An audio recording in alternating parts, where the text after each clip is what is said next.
this is Priya. So from today onwards we are going to start this new chapter, linear equations in two variables, class 9. ठीक है. So आज हम इस chapter को start करेंगे. इसमें बहुत बेसिक चीजें जो है वो हम समझेंगे. बेसिकली लीनियर क्या होता है, इक्वेशन क्या होता है, वेरिएबल्स क्या होता है, इसका थोड़ा सा ओवरव्यू लेंगे. ठीक है. उसके बाद जनरल फॉर्मेटिंग जो होगी इन इक्वेशंस की वो सीखेंगे. And then slowly and gradually we will be learning how to apply all our concepts and knowledge on the particular questions. ठीक है. So without any further ado let's get started. देखो सबसे पहला टर्म है यहाँ पर लीनियर. ठीक है. सो जो बच्चे सीक्वेंस से क्लासेस कर रहे हैं और जो बच्चे चैनल पर बेसिकली ओल्ड है, पुराने हैं, वो जानते हैं कि हमने ये linear, quadratic, cubic, biquadratic ये सब टर्म्स ऑलरेडी डिस्कस किए हुए हैं when we were discussing polynomials degree. ठीक है. तो यहाँ पर भी वही है बच्चा. ये लीनियर का मतलब होता है ऐसी कोई भी एक्सप्रेशन जब हम लेते हैं जहाँ पर जो डिग्री है, जो मैक्सिमम पावर होती है और variables that is 1. So in this case degree is 1. ठीक है. सो डिग्री क्या होती है, एक छोटा सा ओवरव्यू. हमारे पास कोई भी एक्सप्रेशन है, ठीक है, उसमें हमें कुछ अल्फाबेट्स नजर आते हैं जिनको हम क्या बोलते हैं, वेरिएबल्स, क्योंकि इनकी वैल्यूज फिक्स नहीं होती है. If I am writing some numerical, कोई नंबर अगर मैं लिख रही हूँ तो फॉर श्योर उसकी वैल्यू फिक्स है. अगर मैं 2 लिखूंगी तो that will represent 2 only, like in no case it will represent 3 sometimes and all. ठीक है. लेकिन अगर मैंने कहीं x लिखा, कहीं y लिखा, कहीं z लिखा, कहीं a b c t कुछ भी लिखा, तो depending on the expression the value will shift, the value will change, है ना. तो इन्हीं टाइप के एक्सप्रेशंस को, अल्फाबेट्स को हम क्या नाम देते हैं, वेरिएबल. एंटायर एक्सप्रेशन में जितने भी वेरिएबल्स हैं सबको इंडिविजुअली देखा जाता है. जिस पर मैक्सिमम पावर हमें मिलती है वो क्या कहलाती है, उस पूरे एक्सप्रेशन की डिग्री. ठीक है. Now in this case if degree is 1, entire expression में हमें वेरिएबल की पावर 1 से ज्यादा दिखी ही नहीं, मैक्सिमम 1 थी. 0 हो सकता है, 1 हो सकती है उस केस में, तो 1 वाली थी. इसी वजह से उस एक्सप्रेशन को हमने क्या नाम दिया बेटा, लीनियर एक्सप्रेशन. ठीक है. अब कोई भी एक्सप्रेशन इक्वेशन कब बनता है, when we use equal to sign. That means there is some left hand side, there is some right hand side. Simple and sober. ठीक है. जैसे ही इक्वल्स का साइन इंट्रोड्यूस होगा, our expression will be named as equation. Clear. Now variables I have already discussed. ठीक है. वो expression, वो अल्फाबेट्स होते हैं जिनकी वैल्यू डिपेंड करती है कि वो किस एक्सप्रेशन में बैठे, उनको सॉल्व करने से. In this particular chapter, we will be dealing with such expressions, with such equations, with such linear equations, जहाँ पे total variable कितने रहेंगे. ठीक है. And generally यहाँ पर यही देखा गया है कि हम 2 variables काउंट करेंगे, x and y. ठीक है. दोनों ही अल्फाबेट्स हैं, दोनों की वैल्यू डिपेंड करेगी एक्सप्रेशन पर, सिचुएशन पर. ठीक है. कोई फिक्स वैल्यू नहीं होगी. That is why, because we are dealing with the 2 variables at the time, we are having equal sign, we have degree 1. That is why the name of this chapter is linear equations in two variables. ठीक है. अगर आपको इसका each and every word, हर एक word clear है, ठीक है, तो मैं आपके सामने एक बहुत ही जनरल और बेसिक इक्वेशन लिखने जा रही हूँ जो एंटायर चैप्टर में आपको ध्यान रखना है. And that is ax plus by plus c equals to 0. This is the general expression, general equation you can say, and this equation you have to use in entire chapter to compare. ये आपकी general, ये आपकी वो expression है, वो equation है जिसको आपको हर बार रेफर करना है whenever you have to talk about any of the thing, a, x, b, y, c, anything. Clear. And this is fixed.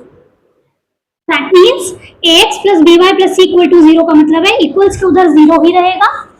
एक एक्सप्रेशन में x होगा, एक टर्म में, मतलब टर्म्स, यहाँ पे टर्म्स कितनी है, 3 टर्म्स भी हम ऑलरेडी डिस्कस कर चुके हैं. प्लस माइनस से सेपरेटेड जितनी भी बातें होती हैं वो टर्म्स. ठीक है. तो यहाँ पे आपको 3 टर्म्स नजर आ रहे हैं, तीनों एक ही साइड है. x के कोफिशिएंट, कोफिशिएंट का मतलब क्या होता था, पार्टनर. ठीक है.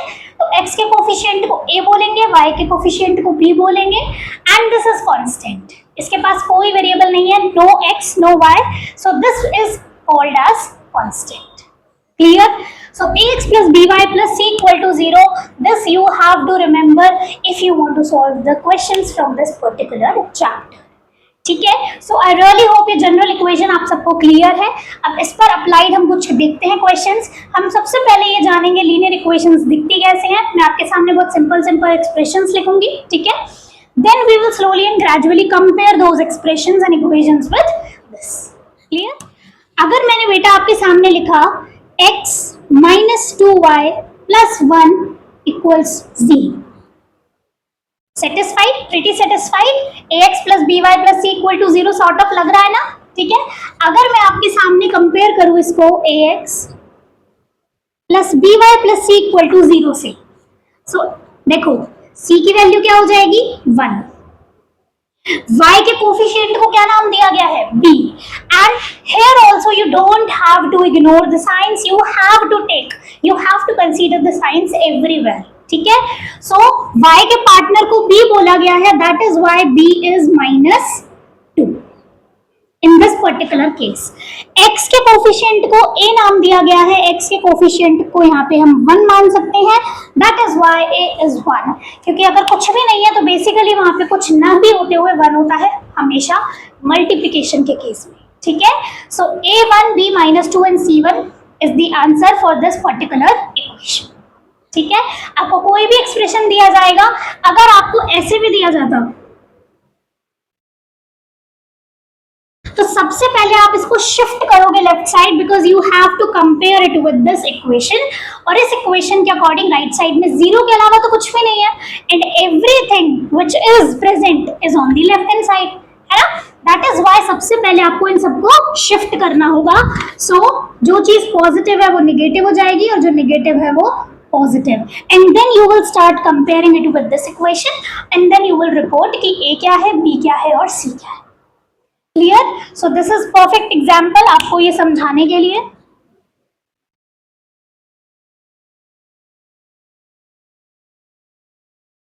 अब देखिए, इसको दो तरीके से कर सकते हैं, या तो मैं इसको एज इट इज रखूं, इसको इधर लाऊं, लेकिन क्यों मैं अपने एक्सप्रेशन को बिगाड़ूं। मैंने ये सीखा है सब कुछ लेफ्ट में कर दो, कोई दिक्कत ही नहीं है।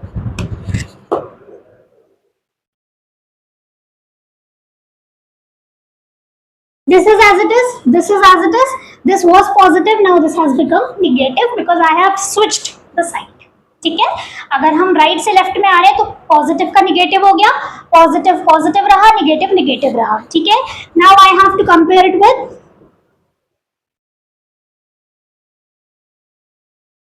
ठीक। तो जब आप कंपेयर करोगे तो x का कोफिशिएंट -5 है, y का कोफिशिएंट 2 है, and the constant part is -√3।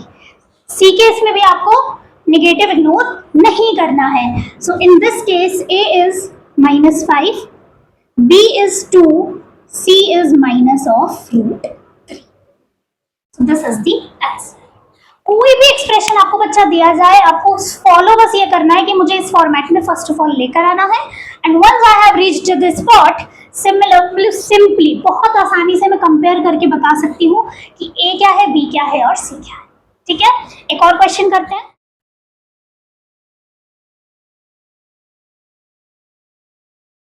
अब इस क्वेश्चन को करने के भी दो तरीके हैं। Either I can simply switch the side of 5, मैं उधर ले आऊं,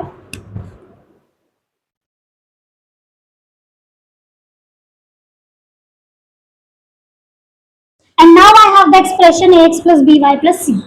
एक तो तरीका ये हुआ। दूसरा तरीका ये है कि first of all I will take LCM, so 3x minus 2y equal to 5.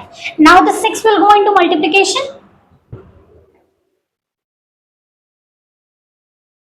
and then we'll come to other side.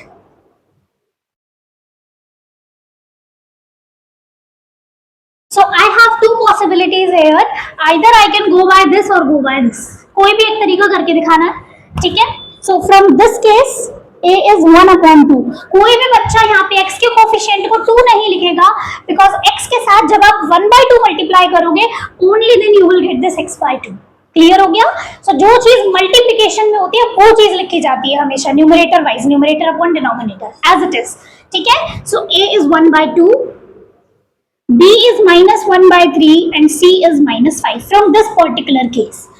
लेकिन अगर बेटा मैं इसकी बात करूं तो यहां से मेरे पास जो A आ रहा है that is 3, B is -2, C is -30. Okay clear? So properly करके दिखाना है कि मैं इस तरीके से जा रही हूँ या इस तरीके से जा रही हूँ. There should be no scope of any confusion. Clear? अगर आप एलसीएम ले रहे हो तो फिर तरीके से लो, नहीं ले रहे हो तो फिर ऐसे दिखाओ. क्लियर? 3 -2 एंड -30. और ये कैसे आएगा? ये बिल्कुल इसके जैसा है, बस आप इसको सारों को एबीसी को किससे मल्टीप्लाई कर चुके हो? 6 से. कि आपने क्या लिया हुआ है? LCM. Clear? So either you can go by this और go by this, it's your choice. अब यहां पर भी वही करना है. You have to take this 2y to the left hand side. और देखो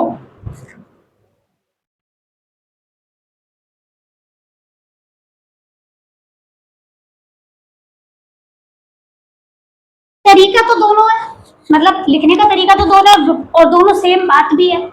but I would recommend to write in this format only because हम कंपेयर करने वाले हैं इससे, है ना?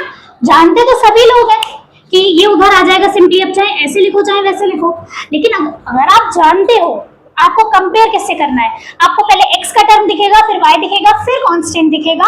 So it would be better कि आप ऐसे लिखो, ज्यादा अच्छा लगेगा. ठीक है? चलो तो A B C. Clear? A कितना आ गया? 7, B is -2 and C is -5. It's very simple concept. Just you have to be very careful. You have to be observant enough. ठीक है?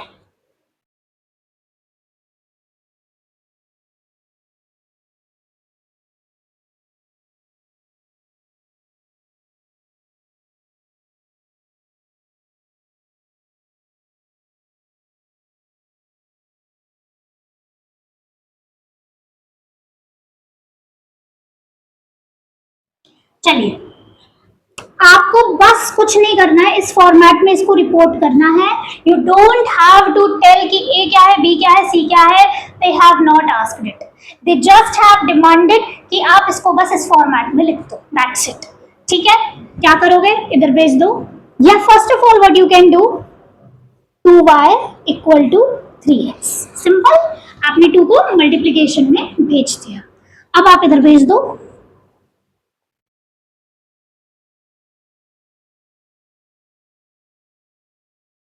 Now what you can spot here? First I have written the x, then I have written y, then I have written 0 because मुझे constant term नजर नहीं आया तो मुझे 0 की help लेनी होगी. क्लियर? अब यहाँ पर कोई x टर्म नहीं है, so 0 into x, y and this 3 will come over there. So this. If they have asked you ax plus by plus c equal to 0, you have to be mindful कि मुझे तीनों term देने हैं. मुझे x वाला भी देना है, y वाला भी देना है और c भी देना है. तो मैंने x भी दिया, y भी दिया और c भी दिया. x, y, c. क्लियर? तो अगर वो आपसे इस फॉर्मेट में पूछते हैं और अगर कोई चीज मिसिंग है, so you have to take help of zeros. Clear? So basically in this particular video we have covered the very basic concept related to this chapter कि इसका मतलब क्या है. Then हमने सीखा जनरल फॉर्मेट क्या है, जनरल रिप्रेजेंटेशन क्या है, and then we have learned कि उसको मैं कैसे उसको कन्वर्ट किया जाए, रिप्रेजेंट किया जाए और उसको देखकर कैसे एबीसी को फाइंड आउट किया जाए. ठीक है? So in the next video we will be covering the next topic of this chapter, जहां पर हमें ये इक्वेशंस दी जाएंगी, साथ में 2 दी जाएंगी and then we have to solve those. ठीक है? मतलब बेसिकली ये 2 दी जाए, 1 दी जाए, कुछ भी हो, हमें उनके सॉल्यूशंस फाइंड आउट करने हैं. ठीक है? So in the next video I'll meet up, I'll give you the concept of how to solve these particular equations, how to find out the solutions. ठीक है? Till then take care, bye bye.